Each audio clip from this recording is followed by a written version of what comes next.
Olá, tudo bem? Está no ar o Univerciência, o primeiro programa brasileiro fruto de uma parceria entre TVs e instituições públicas de ensino superior nordestinas. Aqui, a gente acompanha a ciência produzida no Nordeste brasileiro. Confira agora os destaques da edição de hoje. Instituto Federal do Maranhão desenvolve projeto que incentiva inovação e educação.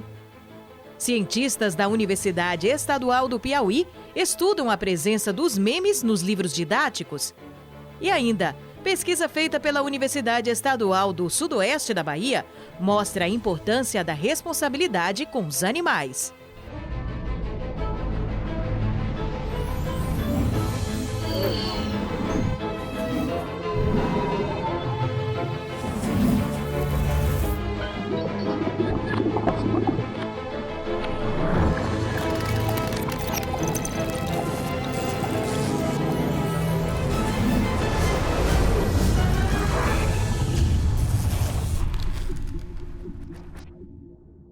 Educação é um fator primordial para o crescimento do país. Com o objetivo de prestar serviços para resolver os problemas da comunidade, o Instituto Federal do Maranhão desenvolveu o projeto Fábrica de Inovação. A proposta é integrar ensino, pesquisa e extensão no dia a dia dos estudantes, fazendo com que eles se esforcem para desenvolver o empreendedorismo e a inovação, a partir dos conhecimentos adquiridos no campus do Instituto de Monte Castelo, em São Luís. Aqui, os operários da Fábrica de Inovação, alunos e professores do Instituto Federal do Maranhão, buscam prestar serviços inovadores para a comunidade. A concepção é exatamente através da indissociabilidade entre ensino, pesquisa e extensão, identificar um problema real da sociedade, trazer esse problema para cá, para a fábrica, e aí os nossos alunos, juntamente com seus professores, irão pesquisar, irão buscar uma solução para esse problema, e em seguida a gente dá a devolutiva para a sociedade com a possível solução para aquele problema, né? E a ideia é que esse problema possa ser de qualquer área do conhecimento, qualquer área da pesquisa, porque o Instituto dispõe de pesquisadores em todas as áreas do conhecimento.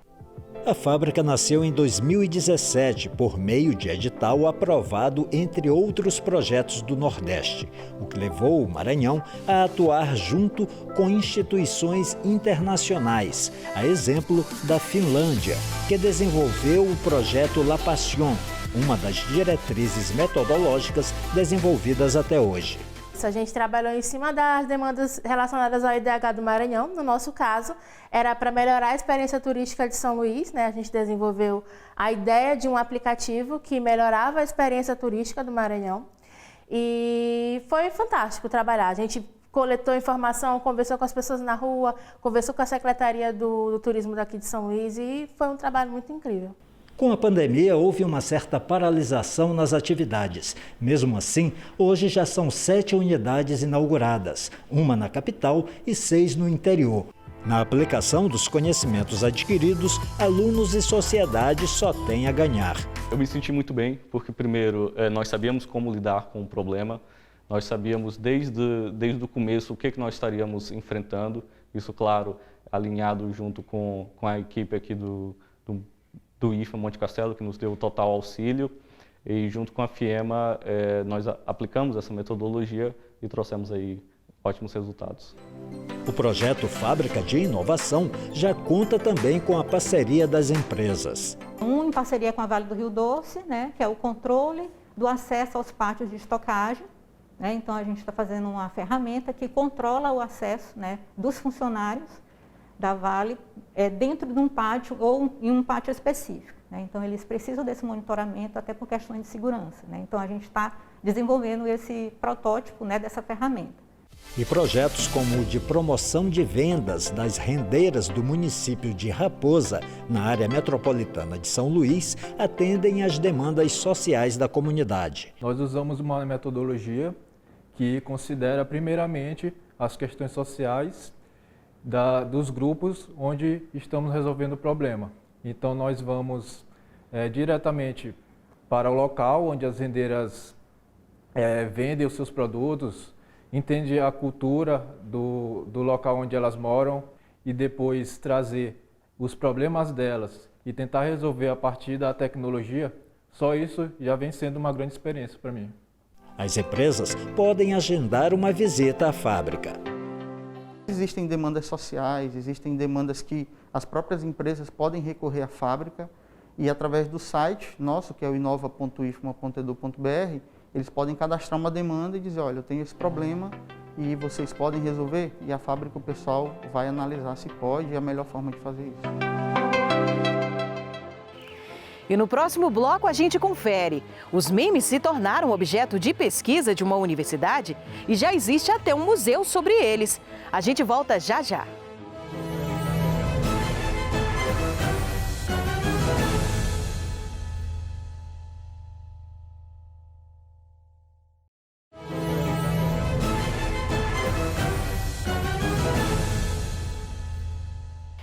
O suicídio é visto como tabu na sociedade, apesar de estar presente em toda a história da humanidade.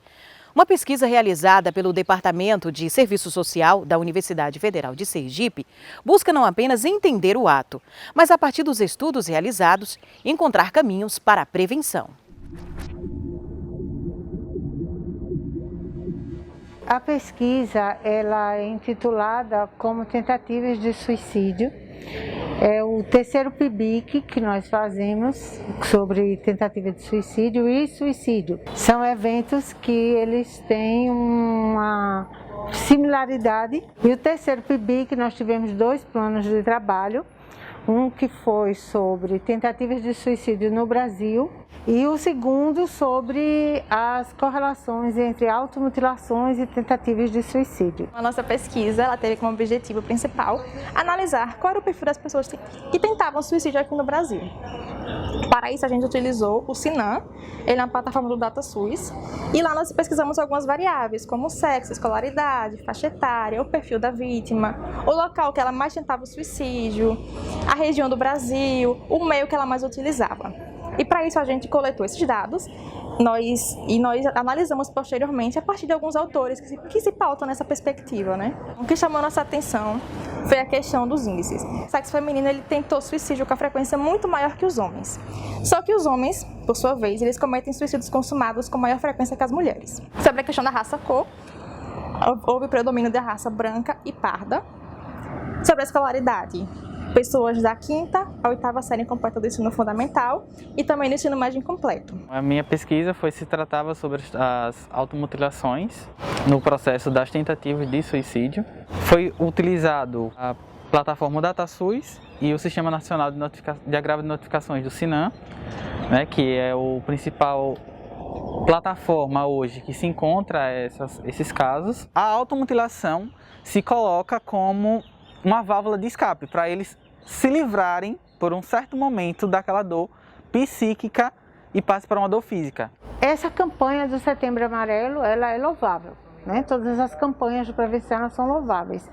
Mas a minha sugestão é que a gente não trate esse assunto apenas em Setembro Amarelo.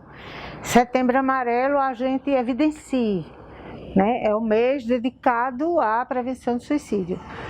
Divulgue os serviços que acolhem essas pessoas, que discutem essas questões, mas que não fique parado, restrito ao Setembro Amarelo.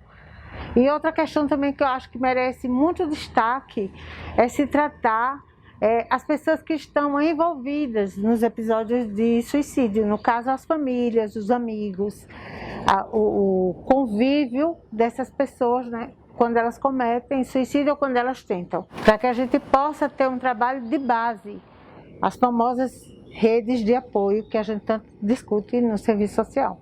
O CVV atende através do número 188, que é um número gratuito, que funciona 24 horas por dia, todos os dias da semana, oferecendo apoio àquelas pessoas que precisam conversar, que precisam desabafar, que precisam falar sobre as suas angústias.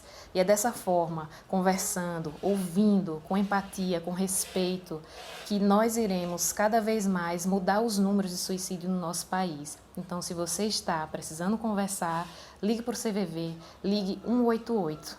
Lembre-se que falar é sempre a melhor solução. Meme é um termo grego que significa imitação, mas na internet ele acontece sempre que um assunto ganha popularidade e viraliza. Qualquer vídeo, imagem, frase, ideia ou música utilizados com bom humor e ironia pode se tornar um meme. O sucesso fez o meme se tornar objeto de pesquisa na Universidade Estadual do Piauí, com direito até a um museu dedicado a ele. Os memes fazem parte do cotidiano nas redes sociais. Eles são irônicos, engraçados e até mesmo críticos, mas sempre trazem uma boa dose de humor. Este fenômeno virtual consegue transmitir ideias em rápido tempo e de maneira viralizante. Atualmente, uma das principais formas de comunicação vem sendo a internet. E com isso, novos gêneros textuais vêm surgindo, como os memes. E na nossa pesquisa, nós analisamos como esses memes vêm sendo abordados nos livros de língua portuguesa. Então, a gente analisa a forma, como se dá a escrita desses memes. Nós analisamos a questão do imagético e do linguístico, como se dá a escrita, a frase, como ela vem sendo abordada, se vem sendo abordado como um gênero ou se vem sendo abordado apenas como pretexto para questões gramaticais, por exemplo, ou outros assuntos. Então, na nossa análise, nós fazemos um apanho desses memes, quanto à forma como os autores estão definindo, conceituando e abordando esse gênero textual, que é de origem virtual, mas que atualmente vem sendo inserido também em outros canais, como nos livros didáticos. A contribuição que essa pesquisa tem no ensino de língua portuguesa é porque todos os alunos eles devem conhecer os mais variados tipos de gêneros textuais, porque quando um aluno ele vê, por exemplo, uma imagem na internet, ele não conhece e não pode interpretar aquela imagem em todos os seus sentidos, aquela imagem é desperdiçada, porque um texto como o meme, ele traz muitas informações.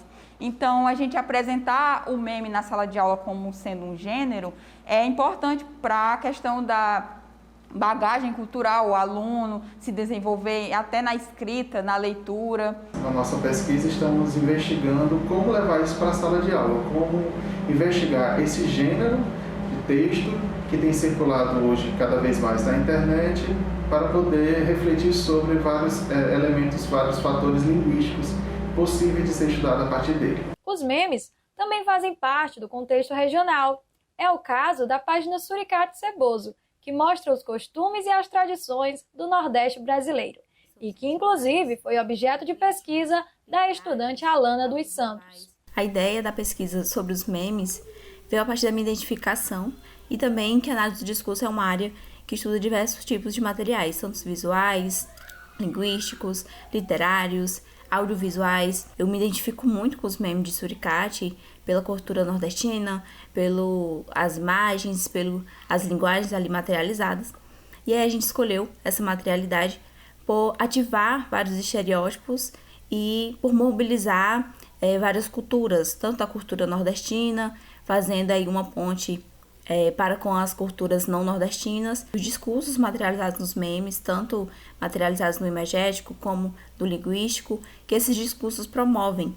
Discursos do patriarcado, de tradicionalismo, do nordestino, do orgulho de ser nordestino, do respeito aos mais velhos, da religiosidade, pontos que são recorrentes e bem fortes no povo nordestino e que a gente observou nesses memes. Ao se falar de memes, o primeiro ponto a se observar é que o efeito de humor produzido por ele depende não apenas da suposta intenção de quem o produziu, mas também daquele que vai interpretá-lo. Basicamente, deve-se levar em consideração que aquele que está lendo, visualizando o meme, tem conhecimento das condições de produção daquele meme, ou seja, grosso modo, o contexto. Se observarmos, por exemplo, a questão das pinturas rupestres, irmos um pouquinho longe, ou bastante longe, e assim voltarmos ao longo da história da humanidade e voltarmos aqui para a atualidade, vamos observar uma potencialidade enorme da humanidade em produzir textos distintos, textos verbo-visuais. E diante disso, a ciência linguística ou qualquer outra área que envolva o campo da comunicação, se assim recortar o meme, terá muito a dizer sobre esse objeto. Os estudos sobre memes ganham cada vez mais espaço no campo da pesquisa. Já existe até mesmo o Museu de Memes, que conta com exposições de obras viralizantes e diversos trabalhos científicos sobre o assunto. E hoje eles são estudados em diversas áreas, aproveitados inclusive do marketing digital por conta da sua característica básica, que é viralizar, engajar. Então, ele pode ser estudado nas mais diversas áreas, na administração, por exemplo, na nossa área da licenciatura, nas mais diversas áreas, para ensinar, para estudar esse fenômeno que é um fenômeno cultural, um fenômeno da linguagem. Os memes eles têm chamado bastante atenção por conta da sua capacidade de ser aproveitado, por exemplo, na área política, né, para criticar, para refletir sobre o humor que ele produz. Os memes podem produzir diferentes sentidos, assim trabalhados pelo viés da ironia, da derisão, o deboche, ou mesmo pela resistência diante de um ato político, uma temática política, por exemplo, entre tantas outras possibilidades. Mas, além disso, os memes apresentam particularidades estruturais, composicionais, seja no trabalho com a língua, seja no trabalho com aspectos visuais. Todos esses elementos só engrandecem os trabalhos, as pesquisas que recortam os memes enquanto objeto. E daqui a pouco a gente volta com uma pesquisa feita pela Universidade Estadual do Sudoeste da Bahia, que mostra a importância da responsabilidade com os animais de estimação. É depois do intervalo.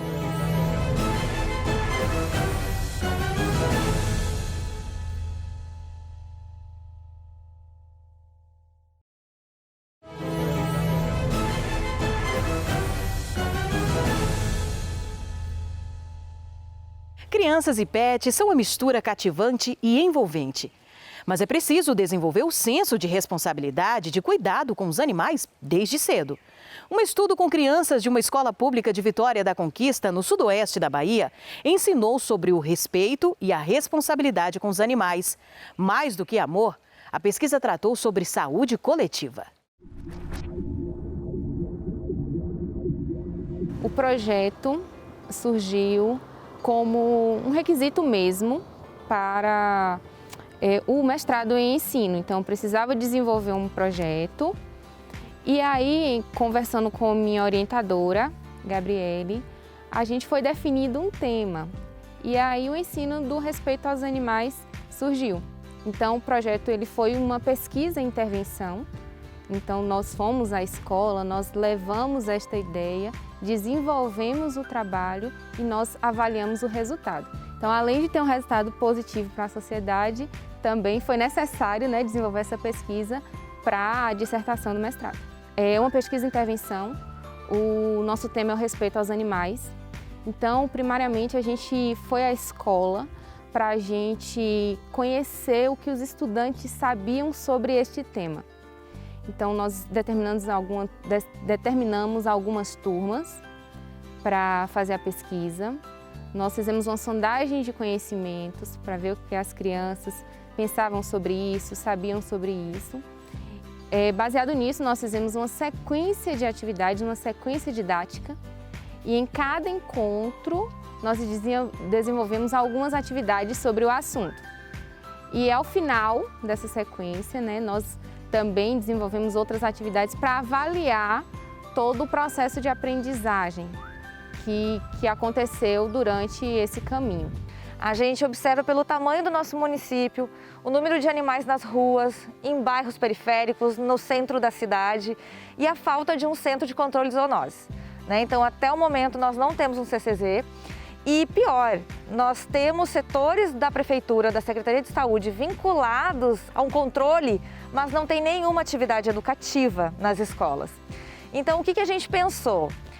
Desenvolver estratégias didáticas para abordar isso nas escolas, para que a gente possa ver resultado não a curto prazo, mas a gente acredita que a conscientização com as crianças, eles podem levar essas informações para suas casas e essa continuidade de atividades pode ter no futuro mais respeito aos animais, a questão do abandono dos animais, a questão que já foi dita da posse responsável, O que é um guardião responsável? um animal que ele recebe alimento, que ele recebe medicação, ele é vermifugado, ele é vacinado. Então, quando os animais eles não recebem esses cuidados, eles podem ficar agressivos, eles podem transmitir doenças, que são as zoonoses. E o que acontece? A castração é indispensável, mas isso a gente precisa do setor público para contribuir. Então nós, como universidade, com uma pesquisa vinculada ao mestrado de ensino, a gente quis contribuir com informações e ao final do trabalho de Dayana, a gente também conseguiu fazer uma reflexão nesses alunos, eles puderam desenhar, eles puderam usar arte, eles puderam pintar, eles puderam trazer histórias do cotidiano deles, dos passarinhos que estão presos em gaiolas, dos animais que são utilizados como meio de transporte, como os cavalos. Então a gente não trouxe só a questão dos gatos e cachorros, né? Outros animais que são da fauna urbana e estão convivendo conosco e que merecem empatia e respeito. Para a gente compreender um pouco dessa relação, é importante a gente pensar na saúde única, que faz referência à interação que existe entre a saúde humana, a saúde dos animais e também a saúde do ambiente. Então a gente vai ver que tudo está bem interligado. Por exemplo, quando existe um alto número, um alto índice de animais abandonados, animais dispersos em espaços públicos, isso também pode aumentar a ocorrência de zoonoses, que são doenças transmitidas dos animais para os humanos. Então, além disso, pode aumentar o número de agressões, de acidentes que podem acontecer. Então, ao final disso tudo, a gente conseguiu produzir um produto educacional que está disponível gratuitamente nas plataformas digitais e ele é um guia, ele é uma colaboração para que qualquer professor que queira usar esse material na escola dele, ele pode usar esse produto como inspiração e adequar de acordo com a realidade da sua escola. Esse é o nosso objetivo. É fazer essa parceria com a Prefeitura Municipal, com a Secretaria de Educação, integrar a Secretaria de Saúde e a Secretaria do Meio Ambiente, porque isso é uma questão de saúde única. É uma questão de meio ambiente, de saúde animal e de saúde humana. E com essa integração entre os setores, a gente pode criar projetos integradores dentro das escolas, mesmo que isso não seja incluído no currículo de uma disciplina específica. No EduCaps, é um portal que a pessoa vai digitar EduCaps, vai digitar lá respeito aos animais e ali já vai aparecer alguns títulos relacionados e o trabalho já vai estar lá disponível para baixar gratuitamente em PDF. Ele é todo colorido, ele tem um manual para os professores, ele tem material para o professor imprimir e recortar e organizar. Então, assim, na verdade o objetivo é facilitar a vida daquele educador que quer abordar esse assunto na escola. A gente apresentou esse tema, né, para todos e eles já ficaram animados, até porque quando a gente fez um levantamento de quantos estudantes tinham animais de estimação, cerca de 85% tinham. Então é realmente algo muito comum. Então é um tema que já está muito próximo deles. E alguns estudantes, apesar de não terem animais de estimação, têm contato diretamente ou indiretamente quando passa pela rua, quando vê um animal. Então a gente tentou despertar justamente esse senso de empatia, que é olhar para aquele ser vivo, para aquele animal, com respeito, com cuidado. Então, se algum deles, por exemplo, tivessem o desejo de ter um animal, a gente orientava, você pode adotar um animal, ao invés de simplesmente comprar. Então, a gente tentava suscitar neles essas questões, de que o animal ele precisa de alimento, ele precisa de moradia, ele precisa de atenção à saúde. Então, além de suscitar o respeito aos animais que estão dispostos em qualquer espaço, a gente também tentava suscitar a guarda responsável, que é quando você tem um animal de estimação, você deve se dispor, se comprometer a oferecer tudo o que é necessário para a sobrevivência e para o bem-estar dele também. O Universiência de hoje vai ficando por aqui. Na próxima edição, a gente continua conhecendo mais trabalhos científicos do Nordeste brasileiro. Tchau, tchau e até lá!